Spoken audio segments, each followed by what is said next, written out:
चलिए भी स्टार्ट करें। हाँ जी, तो हम यहाँ पर अच्छा वो देख लीजिए।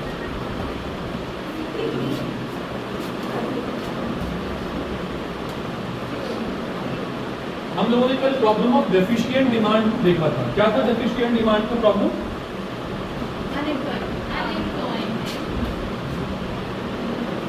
सिर्फ अनएम्प्लॉयमेंट। हमने ये पार्ट शुरू कर दिया था ना।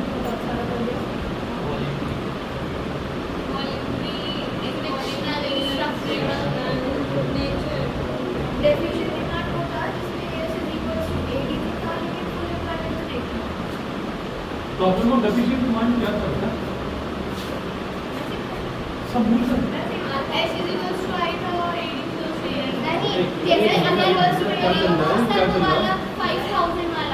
हाँ 5000 वाला सही बोल रही हूँ। आगे अगर जैसे 5000 है और 4000 की डिमांड है और 4000 वर्कर्स ने वो करा, तो जो 1000 बचे वो डेफिशिएंट है।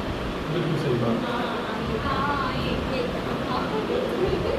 बहरहाल जो हमारे पास चीज़ें अवेलेबल थी, रिसोर्सेज, सारी रिसोर्सेज जो हमारे पास अवेलेबल थी, वो सारी रिसोर्सेज का इस्तेमाल हम कर नहीं पाए।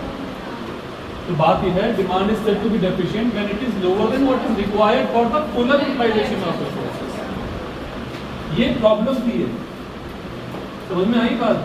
ये बुलवाना चाह रहा था आप लोगों को। तो ये क्या था? AD is deficient when it does not permit. और एक लाइन और थी जो कर्सिव में लिखी,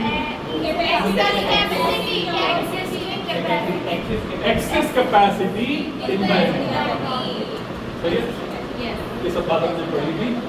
डायग्राम कैसा बोल रहा था भाई? कुछ बोल रहा है ना ये? एडी के कितने कर्व्स होंगे? एक तो कौन सा होगा? जो प्लान होगा, और दूसरा जो एक्चुअल होगा। जो 4000 वाला हमने प्लान किया है उसके बारे में बात कर रहा है। और दूसरा जो दूसरा है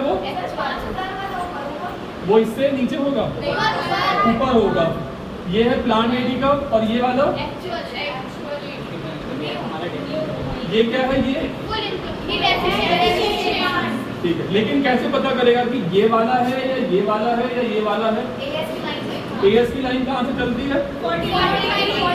ऑरिजिन से चलती है और 45 डिग्री पर काम करती है। तो ये लाइन यहाँ पर पहुंची और यहाँ पर हमने 45 डिग्री बनाया। तो ये वाला या ये वाला? ये वाला पॉइंट जो है ये क्या है? फुल पॉइंट पर अगर इक्विलिब्रियम होता तो वो यहाँ होता। तो फुल एम्प्लॉयमेंट इक्विलिब्रियम अगर होता तो यहाँ होता। बट हम यहाँ से बात कर रहे हैं, ये वाला पोर्शन क्या है? Efficiency in demand. बार-बार जो एक्चुअल इक्विलिब्रियम पहुंचा है वो हमें यहाँ पर पहुंचा है। लेकिन हम फिलहाल अभी इसकी बात नहीं कर रहे हैं, हम आगे चल के इसके बारे में बात करेंगे। ये बारे में हम लोगों ने जो यहाँ पर लिखा हुआ है वो लिखना सीखो कि लिखा कैसे जाता है। पढ़ो एक मिनट उसको ध्यान से।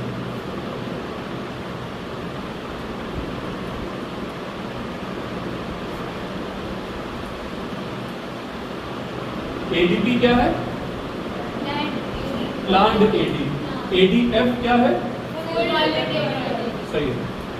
अब मुझे एक बात बताओ, एग्रीगेट डिमांड के अंदर कमी जो आई है किस वजह से आई? डिमांड की वजह से। डिमांड कम थी क्योंकि ऑप्टिमम यूटिलाइजेशन ऑफ रिसोर्सेज। नहीं, हमारे पास तो 5000 अदद बनाने की क्षमता थी। डिमांड कम क्यों थी? कम की वजह से अरे ठीक है बात नहीं। Change in technology. अरे मटेरियल नहीं हुआ क्यों? सब चीजें तैयार हो सकती है यार। हाँ कौन नहीं करना चाह रहे हैं? तो इनवॉइस टेक्नोलॉजी नेशनल इनकम में कुछ पढ़ा था? बनाने वाले भी होंगे। नेशनल इनकम में कुछ पढ़ा था? यस। क्या था वो? जो लोग अपने ऊपर खर्चा करते हैं उसको क्या पुकारते हैं? हाउस होल्ड वाले लोग। तो जो लोग हैं वो प्राइवेट फाइनल कंजम्पशन एक्सपेंडिचर करना ही नहीं चाह रहे हैं। तो reduction in private final consumption expenditure बहुत बड़ी बात होती है। मैंने वहाँ बहुत नई नवीली बात होती है। आपको याद ही नहीं रह पाएगी, रखनी पड़ेगी ये बात आपको। अच्छा है ना? वो बोर्ड बना के ले जाएंगे। चिट बना के ले जाना, चिट उसकी। इतनी नई बात है ना, वो मतलब इतनी मुश्किल बात है, आप लोग समझ ही नहीं सकते ये बात। तो भैया क्या है, private consumption expenditure is an important component of AD. अब देखो बेगम खान, देखो कितनी शानदार है, बुक कितनी गजब की बेगम खान करती है। क्या लिख रहा है, private final consumption expenditure is an important component of aggregate. Reduction in private consumption expenditure causes serious deficiency in aggregate demand. देखो 2 पॉइंट मतलब ऐसे ना फालतू के, बिल्कुल कोई बस नहीं है, लेकिन मार्क्स मिलेंगे इस पर, इसको। और आपको भी लिखना पड़ेगा ऐसा मार्क्स लाने के लिए, जबकि ये बात बिल्कुल फालतू बात है। बताओ, सीरियस डेफिशिएंसी, इंपॉर्टेंट कंपोनेंट, ये क्या बातें हैं सबके। तो क्या कह रहा हूं आगे, private consumption expenditure may reduce owing to several reasons. देखो अभी भी काम की बात नहीं बोली इसमें। However, the most important reduction in the propensity to consume or increase in propensity to save. बस सिर्फ और सिर्फ ये एक बात है जो ध्यान रखने की।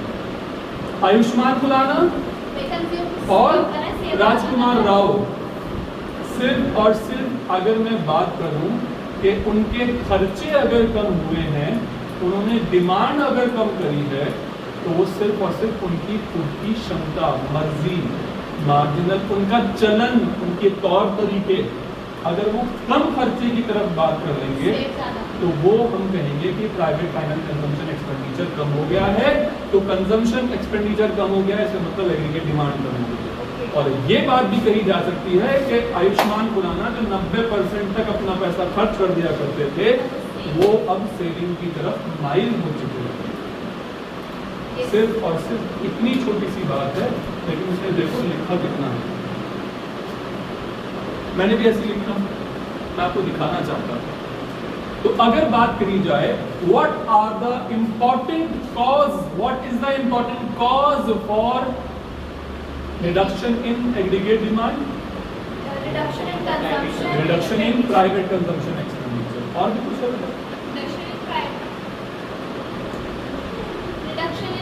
reduction in private consumption expenditure। क्यों?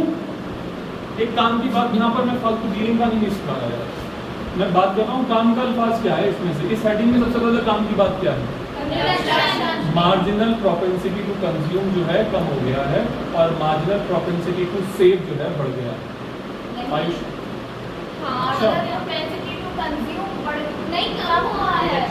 मार्जिनल प्रोपेंसिटी, चलो ध्यान है सब लोगों, चलो अच्छी बात है।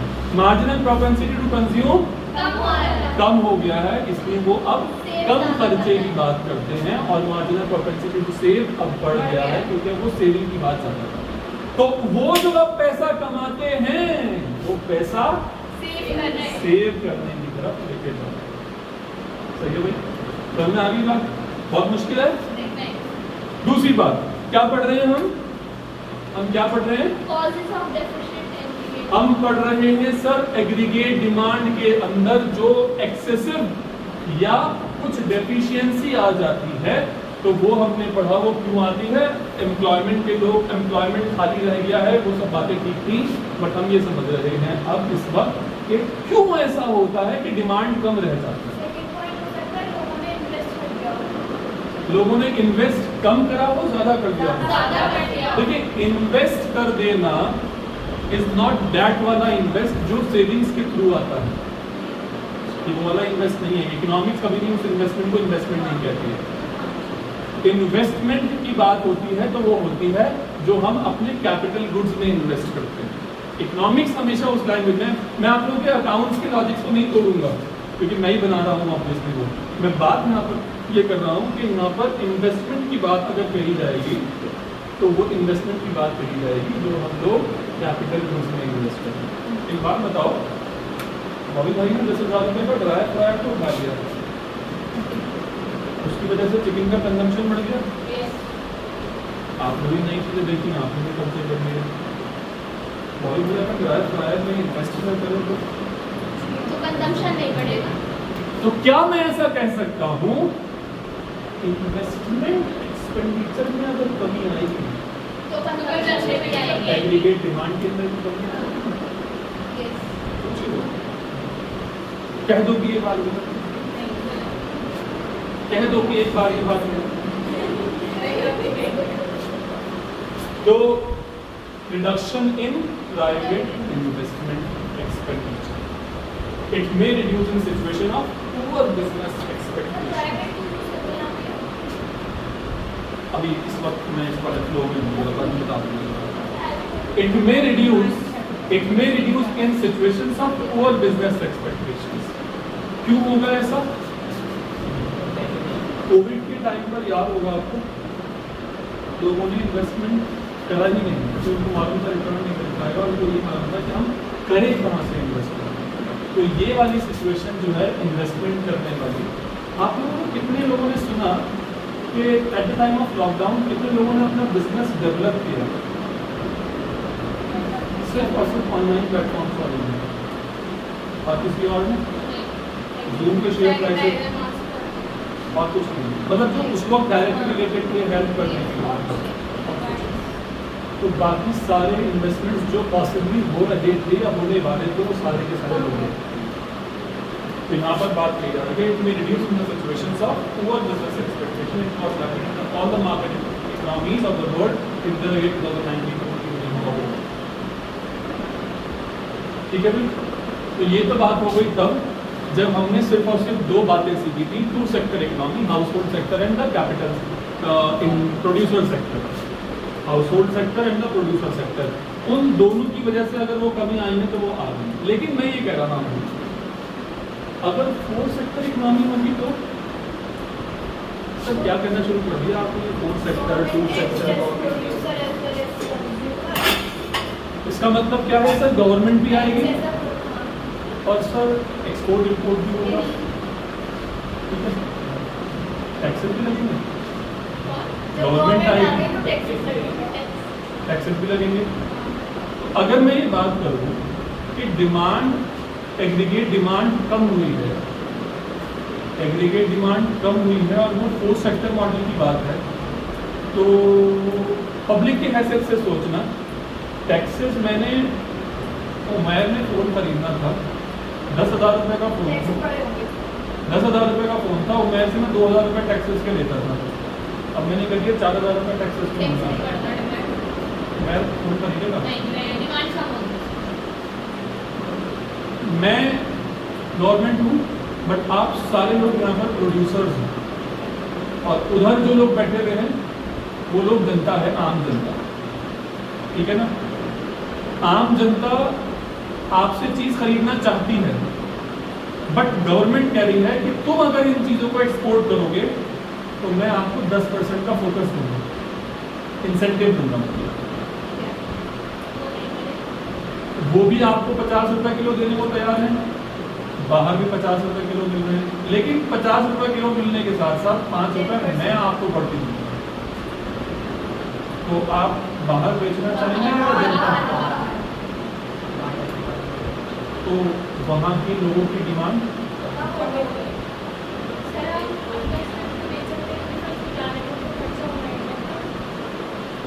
नहीं, उसको सब कुछ मिला मिलकर आपको फायदा ही हो रहा है। गवर्नमेंट वाले की एंगल से बात नहीं होगी यहाँ पर, वो एक्सपोर्ट्स वाले एंगल से बात होगी, ठीक है।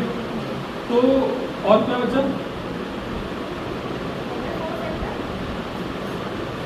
नहीं, मैं कह रहा हूँ एक तो हो गया हमारा गवर्नमेंट, टैक्सेस, और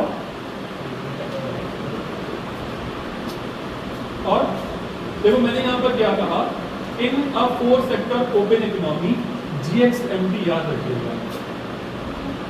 G से क्या, X से क्या, M से क्या, इम्पोर्ट्स,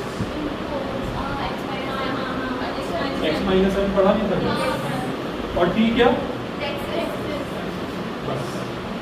तो गवर्नमेंट भी अगर यहाँ पर आ गई है, reduction in government expenditure, government खर्चा करने को तैयारी नहीं है, रोड बनाने को तैयारी नहीं है, द गवर्नमेंट में cuts in consumption expenditure because of the budgetary constraints, थोड़ा बना ही रही गवर्नमेंट। तो जो डांबर बनाने वाले लोग हैं उनकी डिमांड, अगर मैं ये कहूं डिक्लाइन इन एक्सपोर्ट्स, तो जो प्रोड्यूसर्स आप लोग थे तो वो लोग क्या समझेंगे इस चीज को?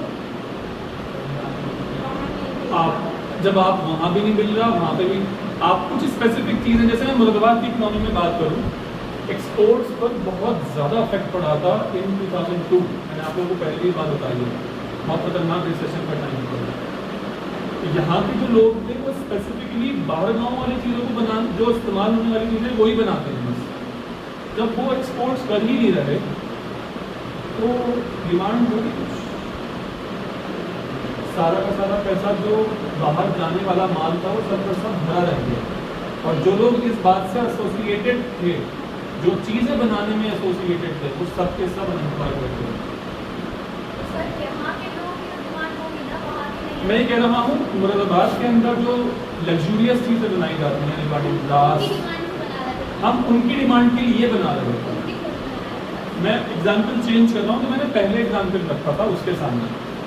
तो मैंने पहली बात तो ये बोली कि गवर्नमेंट जो है सड़कें बना ही नहीं रही, तो डांबर बनाने वाली कंपनियों की डिमांड को क्या हुआ? डिक्लाइन हो गई है, डिक्लाइन हो गई। डामर क्या? डामर वो कारकोल होता है ना, वो काला काला सा जो होता है, वो कंक्रीट के साथ मिलाकर सड़क बनाई जाती है। तो उन कंपनियों की डिमांड क्या हुआ? और मैं अगर ये कहूँ कि मुरादाबाद के लोगों, सिर्फ और सिर्फ मुरादाबाद के लोगों की बात अगर मैं करूँ बेटा, मैं अगर सिर्फ और सिर्फ मुरादाबाद के लोगों की अगर बात करूँ तो वो लोग ज़्यादा 99% लोग थे associated for exports, lamps, cutleries और टेप फर्नीचर जो बहुत एक्सपेंसिव वाले थे, और एक्सपोर्ट हो गया अब बंद या डिक्लाइन हो गया। तो अब मुरादाबाद के एक्सपोर्टर्स की एग्रीगेट डिमांड को क्या होगा? अब मैं बात कर रहा हूँ एमपी इंपोर्ट्स। अब एक मिनट के लिए मानो कि जनता जो है आपसे भी खरीद सकती है और बाहर से भी खरीद सकती है। टॉय इंडस्ट्री जो है, टॉय इंडस्ट्री इंडिया में भी है और चाइना में भी है, बट आप लोग जो टॉय बना रहे हैं वो लार्ज स्केल ऑफ प्रोडक्शन पर नहीं बना रहे हैं। आप कौन हो? प्रोड्यूसर्स हो आप लोग, बाहर जनता है। अब जो जनता है ना, जनता को जो टॉयज चाहिए वो सस्ते चाहिए। इंपोर्ट्स बेइंतहा बढ़ गए, तो आप लोगों की डिमांड को क्या होगा? Aggregate demand of you guys, producers की कम होगी, लेकिन पब्लिक को तो पूरी मिल रही है ना। उनकी इंपोर्ट्स बढ़ने से क्या हुआ? और उमैर ने अगर मोबाइल लेना था 10,000 रुपये वाला और 2,000 रुपये उस पर टैक्सेस लगे हुए थे, लेकिन मैंने गवर्नमेंट ने उस पर टैक्सेस बढ़ा दिए 4,000 रुपये के, तो उमैर लेगा 10,000 रुपये का फोन? वो अब 12,000 रुपये का होगा, उमैर लेगा। Rise in imports and rise in taxes, पढ़िएगा please.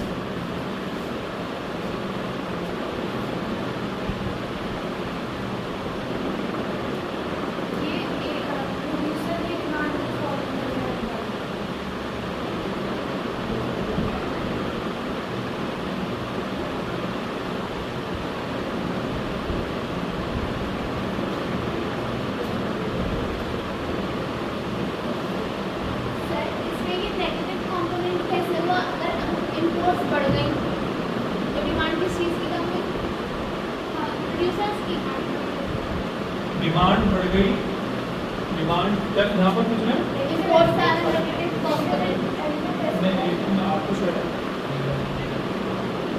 Imports may rise when the international prices are lower than the domestic prices। एक टॉय जो है वो यहाँ पर आप लोग बना रहे हैं 100 रुपीज़ का, लेकिन वो 8 रुपए का चाइना से आ रहा है। तो imports are negative components of aggregate demand. Imports की वजह से डायरेक्टली नेगेटिव इम्पैक्ट पड़ता है एग्रीगेट डिमांड्स पे, प्रोड्यूसर्स की aggregate demands. A rise in imports leads to fall in aggregate demand. तो बहरहाल कुल मिलाकर बात यह है बेटा, हम बात कर रहे थे कॉजेज की। एग्रीगेट डिमांड कम ही क्यों होती है, इसको हम बहुत अच्छे से आगे भी डिस्कस करेंगे। एग्रीगेट डिमांड कम होती है टू सेक्टर इकोनॉमी में। पहली बात reduction in private final consumption का एक्सपेंडिचर PFCE और रिडक्शन इन इन्वेस्टमेंट एक्सपेंडिचर। और अगर फोर्थ सेक्टर इकोनॉमी की बात करूं तो एक वर्ड GXMT। गवर्नमेंट जो है डांबर बनाने की काम नहीं कर रही है क्योंकि उसके पास बजट की कंस्ट्रेंट है, तो डांबर बनाने वाली कंपनी की डिमांड कम हो गई। मैं प्रोड्यूसर की बात करता हूँ, प्रोड्यूसर तो फर्म के एंगल से बात करता हूँ। तो गवर्नमेंट ये कह रही है कि प्रोड्यूसर सेक्टर भैया तुम्हारा तो हमें एग्रीगेट डिमांड कम हो गया। दूसरा क्या था,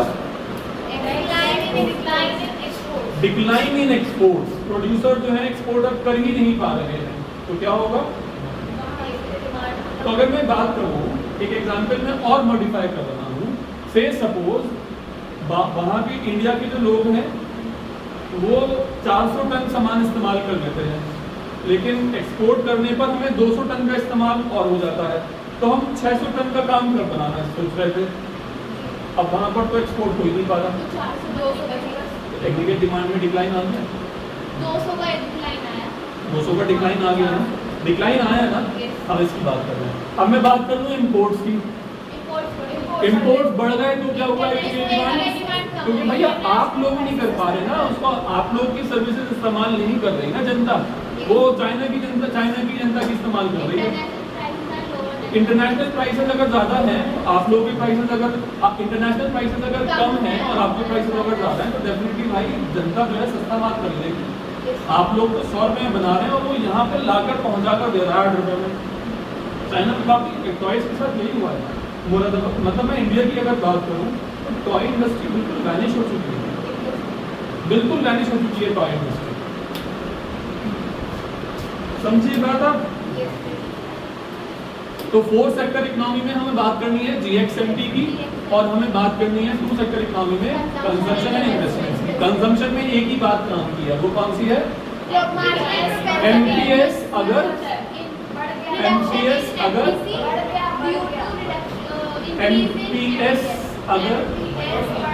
एक ही बात एक ही लड़की बोलती है सही, बस बाकी सब लोग कंफ्यूज हैं। MPS क्या है, marginal propensity to save, saving करने की चलन अगर ज्यादा बढ़ गया तो सही है। ये आप पढ़िए, आपको का ये थोड़ा सा टॉपिक था, मतलब टॉपिक बोले तो जो हमने पढ़ा है अभी, एक ओवरव्यू है। डेफिशिएंसी डिमांड क्या है,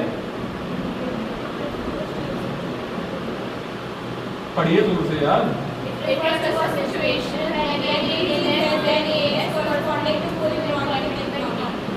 अगर मैं फुल एम्प्लॉयमेंट वाली बात निकाल दूं और AD को AS के बराबर कह दूं तो क्या होगा, वो शाबाश। ऐसा होने की वजह क्या है वो नीचे लिखे, सही है। ये अभी हमने नहीं हाँ नहीं, फुल मतलब हमारा प्लान था 5000 पीसेस का। अगर हम सारे रिसोर्सेज को इस्तेमाल कर लेते तो 5000 पीसेस हम बना सकते थे, बट क्योंकि 4000 ही की डिमांड आई थी इसलिए हमने वो 1000 नहीं बनाए, और क्योंकि हमने वो 1000 नहीं बनाए हमारी टोटल यूटिलाइजेशन ऑफ रिसोर्सेज रहते यूटिलाइजेशन होते होते रह गए। तो 4000 क्यों रह गया, 5000 क्यों नहीं हो पाया, उसकी वजह ये सारी है। हाँ, मैं उसी के एंगल से तो बात कर रहा हूँ ना, एंगल मैं उसी तरह जवाब दे रहा था ना आपको। अगर 4000 के हमने एक्सपेक्टेशंस किए थे और 4000 की डिमांड आई, 4000 की एग्रीगेट डिमांड थी और 4000 की सप्लाई हो गई, वो तो सही हो गया ना। प्रॉब्लम क्या है, नहीं, बात यहाँ पर सही नहीं है। बात ये होनी चाहिए थी कि साहब हमें 5000 बनाने चाहिए थे, बट हम बना नहीं पाए। क्यों नहीं बना पाए, क्योंकि डिमांड नहीं थी। डिमांड क्यों नहीं थी, इन वजहों से नहीं थी, ये है बात। तो हाँ, तो हम कब कह रहे हैं कि फुल एम्प्लॉयमेंट पे सारे लोग आएंगे। Full employment does not include 10% employment, वही तो पढ़ा है। और वो कौन से लोगों को छोड़ा जाता है,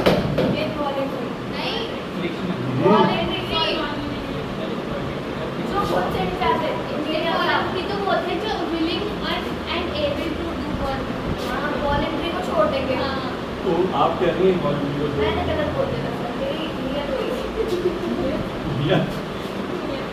चलिए, consequences of deficient demand, consequences of deficient demand, ये बहुत इंपॉर्टेंट पॉइंट डिस्कस कर दिया। क्या लिखा हुआ है बेटा?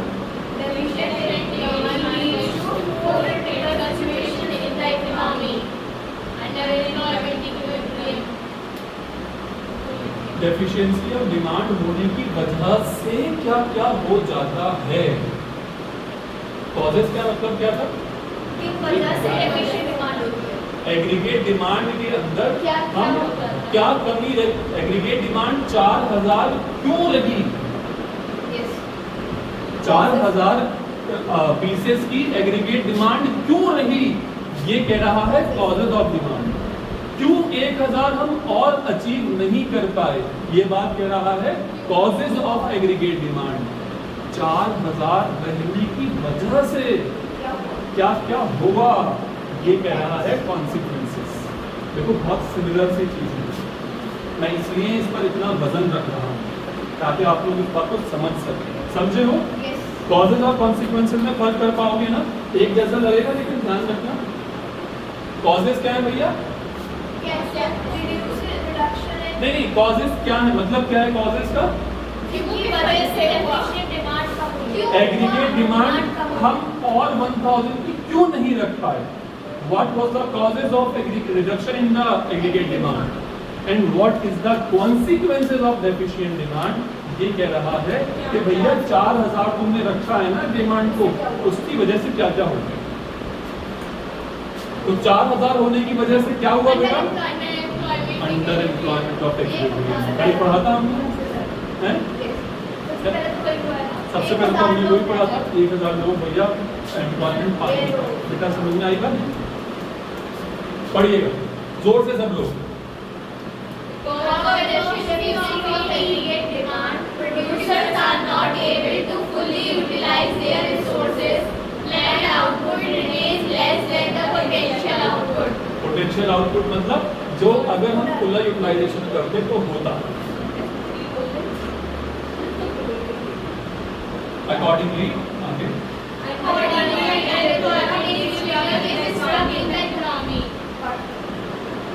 ग्राफ बनाओ,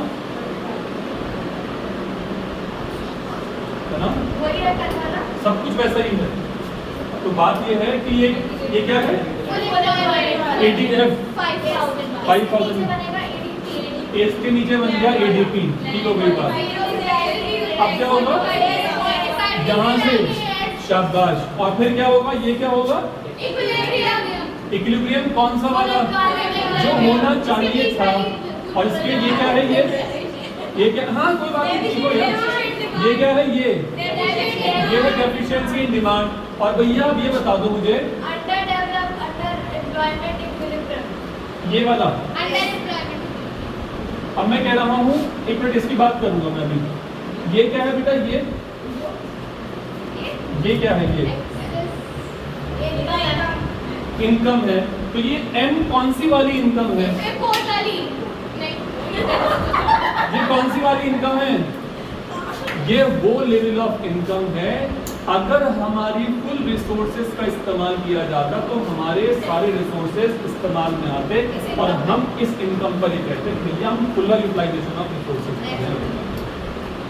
समझ में आई बात? मैं बता रहा हूँ, मैं कह रहा हूँ ये वो पॉइंट है जहां पर हमारी डेफिशिएंसी डिमांड है। ये वो पॉइंट है जहां पर हमारा इक्विलिब्रियम होना चाहिए था एट फुल लेवल, बट ये वो इनकम है जहां पर हमारा इक्विलिब्रियम होता अगर हम फुल यूटिलाइजेशन ऑफ रिसोर्सेज करते। ये वो इक्विलिब्रियम है, ये वो इनकम है एट इक्विलिब्रियम स्टेज। ठीक हो गई बात? ये मैं कह रहा हूं ये क्या है?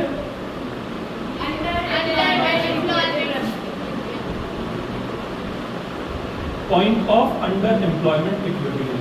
और ये क्या है? ये जो हमारी इनकम है, हमारी एक्चुअल इनकम जो अंडर एम्प्लॉयमेंट इक्विलिब्रियम की स्टेज पर है। Under employment equilibrium GDP।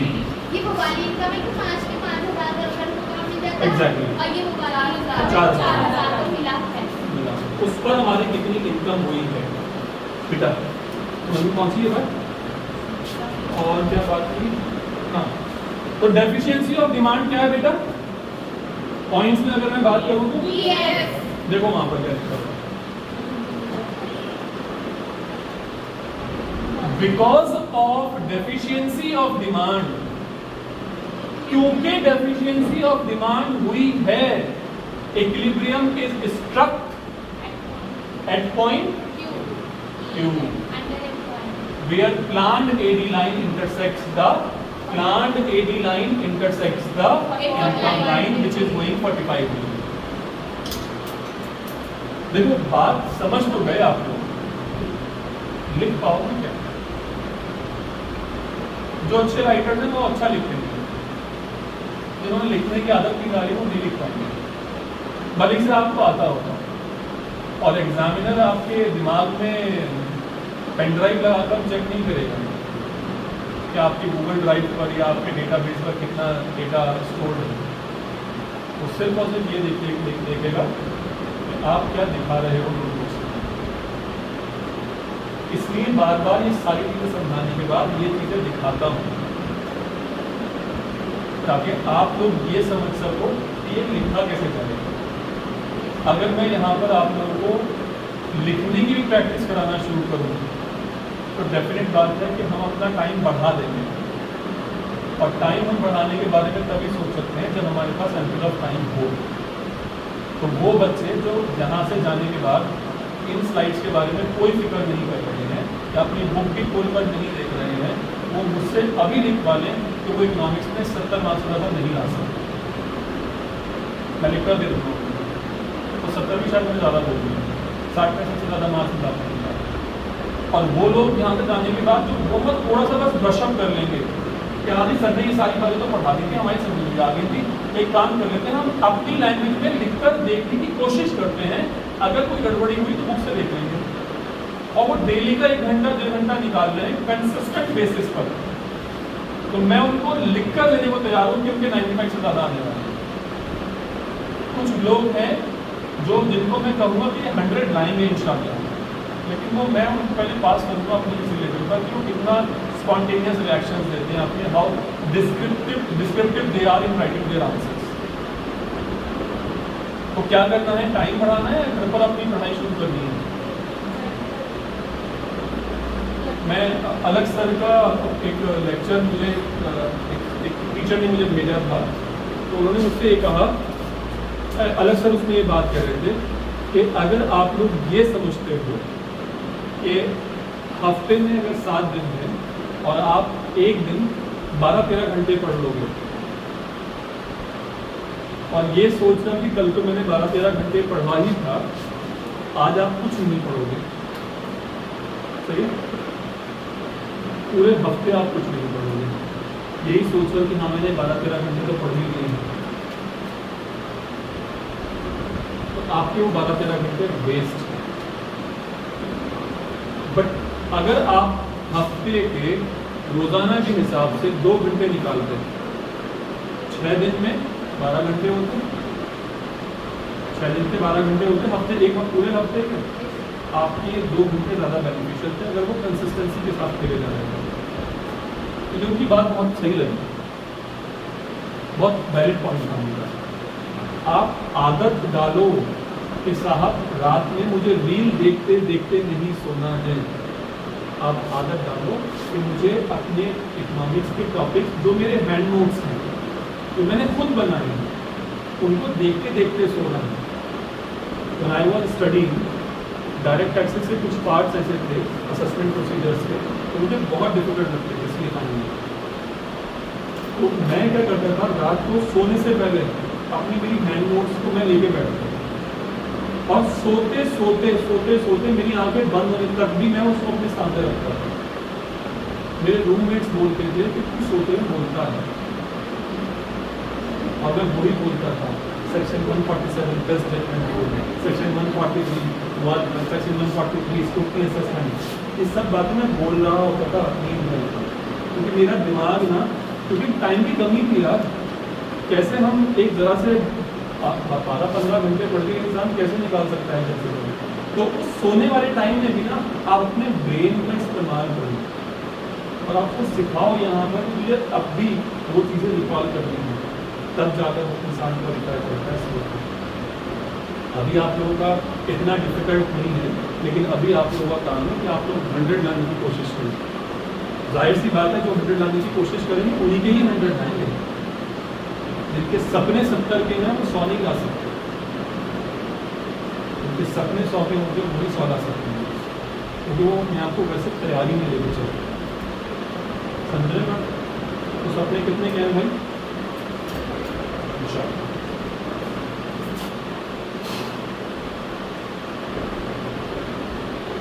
तो मैं ये कह रहा था, अंडर एम्प्लॉयमेंट इक्विलिब्रियम जीडीपी और फुल एम्प्लॉयमेंट इक्विलिब्रियम जीडीपी में कौन बड़ा है? Full employment. हाँ, क्योंकि वो यहाँ है और वो यहाँ है। मैं सवाल रिपीट करूँ, under employment equilibrium GDP, equilibrium तो दोनों जगहों पर हो रहा है भाई, लेकिन वो फुल यूटिलाइजेशन ऑफ रिसोर्सेज का इक्विलिब्रियम है, ये प्लांट रिसोर्सेज का इक्विलिब्रियम है। तो मैं कह रहा हूँ ये वाला इक्विलिब्रियम बड़ा है या ये वाला इक्विलिब्रियम बड़ा है? ये एक शॉर्ट नोट है, बड़ी इंपॉर्टेंट चीज पढ़ने के बाद में। और ये ना घन चक्कर देखा है? घन चक्कर गोल गोल घूमता रहता है आदमी। कभी कोलू, कोलू जानते हैं? कोलू किसे कहते हैं? कोलू का बैल, बिल्कुल सही वर्ड इस्तेमाल किया आपने। गन्ना वो रहता है, वो ज़्यादा ऑक्यूपाइड रहता है आप किसी चीज़ में, देखा है? वो कोलू का बैल, वो बीच में बड़ी, जब पहले के एरा के अंदर क्या होता था, मशीनरीज तो थी नहीं, तो जूसेस निकालने थे उसके गन्ने के घोल बनाने के लिए और बाकी सारी चीज़ों के लिए, तो एक मशीन लगा दी जाती थी और क्योंकि बहुत लोडेड होती थी तो एक डंडा उसमें लगा दिया जाता था और वो लोग होते थे वो यूं के बस घूमते रहते थे उसके, वो बस हमेशा घूमते रहते थे बहुत सारे लोग। और अगर वो नहीं घूमते तो फिर आ गया कि चलो भाई एनिमल्स का इस्तेमाल कर लिया, तो कोलू बांध, उसमें बैल बांध दिए गए थे, तो कोलू का बैल इसलिए बोला जाता था। अच्छा, उनसे पूछा जाए कि तुमने क्या करा पूरे दिन, क्या बोलते थे? बोले मैं घूमा हूँ बस। बोले क्या करा? मैंने घूमा है बस। क्या करा? घूमा हूँ बस। मैं क्या उखाड़ लिया जिंदगी में? कुछ नहीं उखाड़ा मैंने जिंदगी में।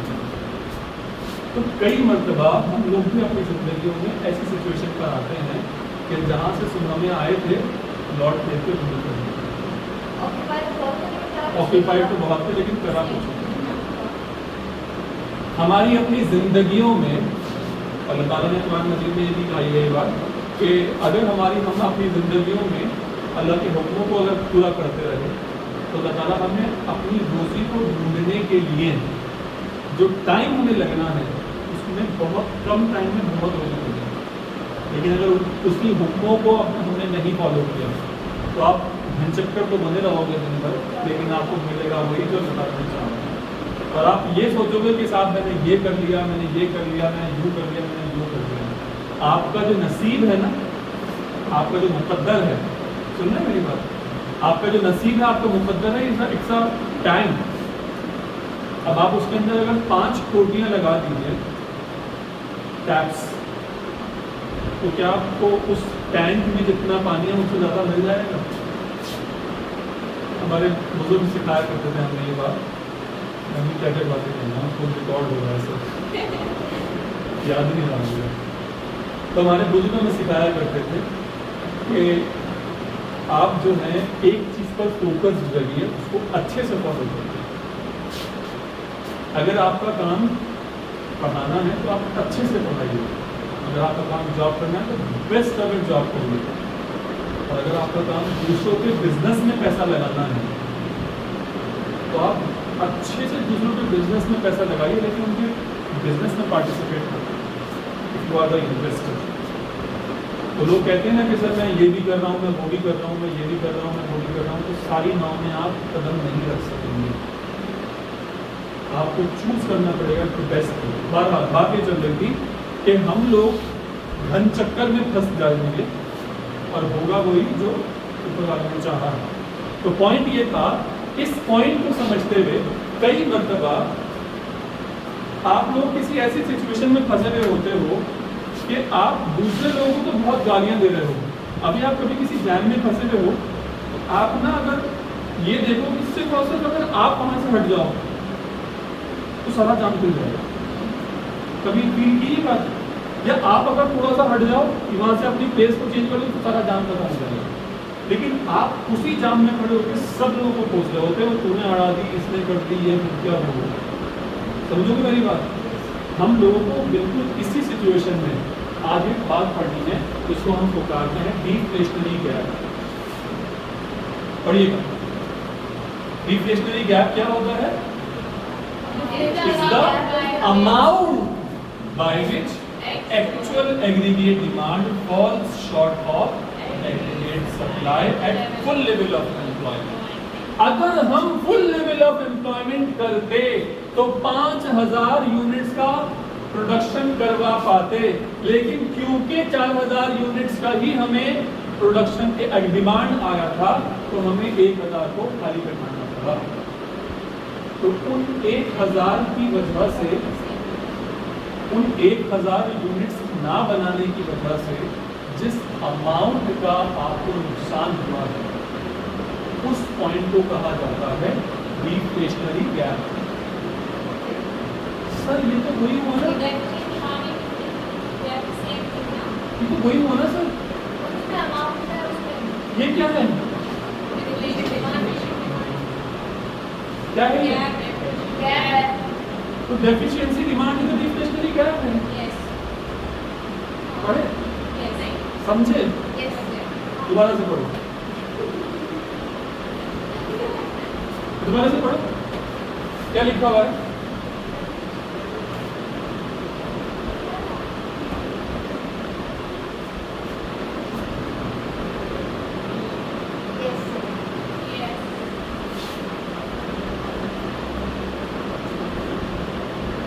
ये क्यों डिफ्लेशनरी कहलाया जाता है, इस पर हम बात करेंगे। मुझे एक बात बताओ,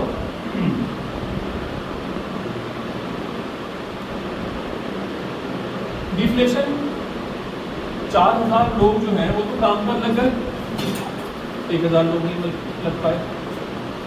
अब 1000 गुड्स ना बनाने की वजह से नुकसान हो गया प्रोड्यूसर का, जो बना सकता था, उन लोगों का भी नुकसान हो गया। अब उन लोगों को तो काम नहीं मिल पाया ना। सब मेरे साथ में नहीं।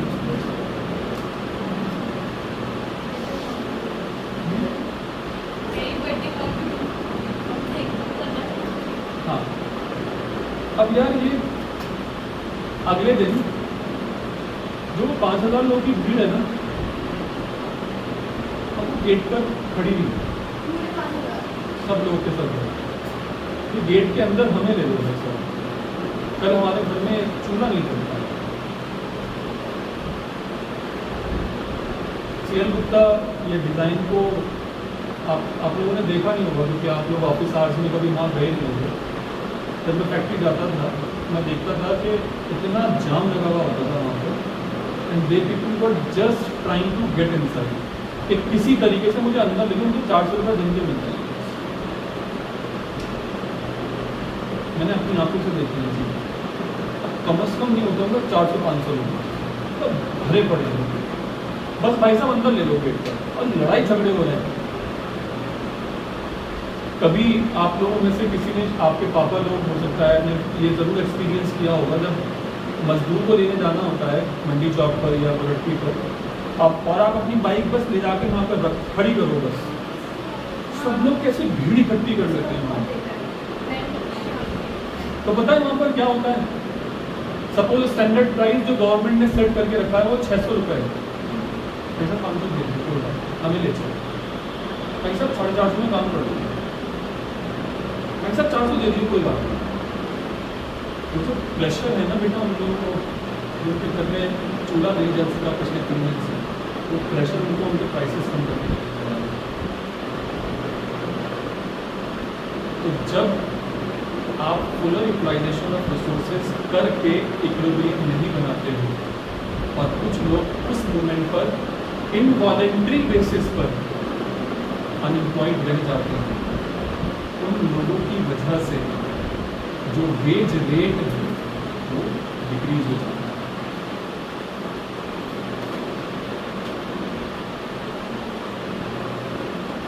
Deflationary gap causes deflation, decrease in wages and decrease in the price level index. बहुत सारे पैरामीटर्स पर।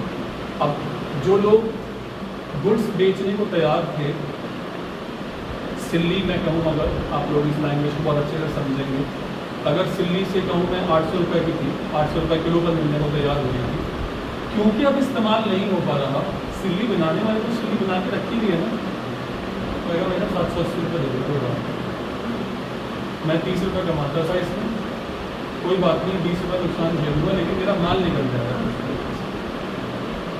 तो क्या हुआ, जो चीज़ 800 रुपये में मिलती थी वो चीज़ 780 पर मिल गई। Price level in the economy गिरने लगा, समझ में? और इस वजह से क्या होता है, जो लोग नए कारखाने बनाने की सोच रहे थे अब नहीं कर पाते। Inducement to invest is hurt। ठेस पहुंची है उन लोगों को जो नया बिजनेस करने की सोच रहे थे, उनको लगता है उन 1000 को नहीं पहुंचेगी बेटा, वो 1000 लिमिटेड है ही नहीं अभी तक। वो 1000 कौन से 1000 लोग हैं ये तो तक फाइनली नहीं हुआ है, लेकिन इन 1000 की वजह से ओवरऑल प्राइसेस कम हो गई। बड़ी चीज़ है समझने, और इसलिए आपको मेरा टेम्परमेंट थोड़ा सा अजीब समझ लेगा मुझसे, थोड़ा बहुत मैं ऐसा फील नहीं करता, और ये है आजकल में अंदर ऐसा। तो low investment leads to low output, और जब इन्वेस्टमेंट, जो नए कारखाने लगाने के लिए जो लोग सोच रहे थे, जब वही लोग अब नए कारखाने नहीं लगाएंगे तो जाहिर सी बात है फिर एम्प्लॉयमेंट का दूसरा आएगा ही, और वो भी कम हो जाएगा। Implying low income and low demand once again, the economy starts slipping into the deflationary spiral. Deflationary spiral, low level of equilibrium है। क्यों? क्योंकि आपने चलन बनाया कि हम कम खर्चा करेंगे, तो सप्लायर ने 5000 के बदले में 4000 यूनिट्स का प्रोडक्शन किया। जो 4000 यूनिट्स का प्रोडक्शन किया, उसमें से 4000 लोगों को तो एम्प्लॉयमेंट मिला। मैंने आसान सा एग्जाम्पल रखा था, 1000 लोगों को एम्प्लॉयमेंट नहीं मिल सका। अगले दिन उन 1000 लोगों को जिनको काम नहीं मिल पाया था, उन्होंने लड़ झगड़ कर अंदर जाकर पैसे कम करवा दिए, और जब पैसे कम हुए, यूनिट्स कम बनी, माल कम इस्तेमाल हुआ, सब चीज़ों में कमी आई, प्राइसेस के अंदर कमी आई। तो जो लोग नए डेवलपर्स थे, जो नया इन्वेस्टमेंट करने की सोच रहे थे, उनके अंदर कमी आई, और जब उनके अंदर कमी आई तो लॉट फेरकर लोगों के पास इनकम कम पहुंची, और जब इनकम कम पहुंची, एग्रीगेट डिमांड तो फिर कम हो गई। तो आपकी वजह से जो जाम लगा हुआ था, आप भी उसकी वजह, जाम जो लगा हुआ था वो आप ही की वजह से लगा हुआ था, और आप दूसरों को कह रहे थे। आप बस घूमते रहे, और आपको कुछ भी नया हासिल नहीं हुआ। And fall in aggregate demand, lower of confidence से क्या हुआ, फॉल इन प्राइसेस और लोअर ऑफ वेजेस, और फॉल इन प्राइसेस और लोअर ऑफ वेजेस की वजह से क्या हुआ, fall in aggregate demand and lower of confidence. तो बस आप यहीं के यहीं घूमते जा रहे हो, और आपको ये लग रहा है आप कहाँ घूमें, और आप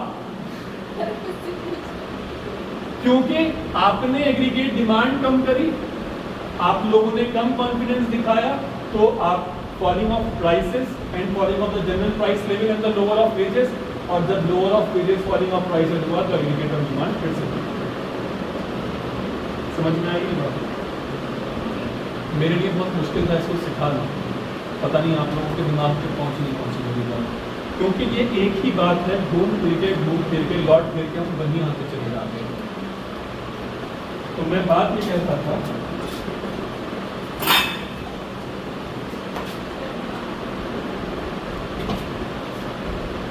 मेजरमेंट ऑफ डिफ्लेशनरी गैप कैसे मेजर करें बेटा? डिफ्लेशनरी गैप को कैसे मेजर करूं? Full employment minus AD, full employment ADS minus 40 minus 9. हाँ, ADS deflationary gap is equal to deficiency of demand, और डेफिशिएंसी ऑफ डिमांड को कैसे कैलकुलेट कर full सकते हैं? employment minus ये जो पोर्शन है ये वाला, ये क्या है? minus F. तो कंप्लीट कर लूं? नहीं, हाँ. आगे चलिए, थैंक यू। वालेकुम अस्सलाम।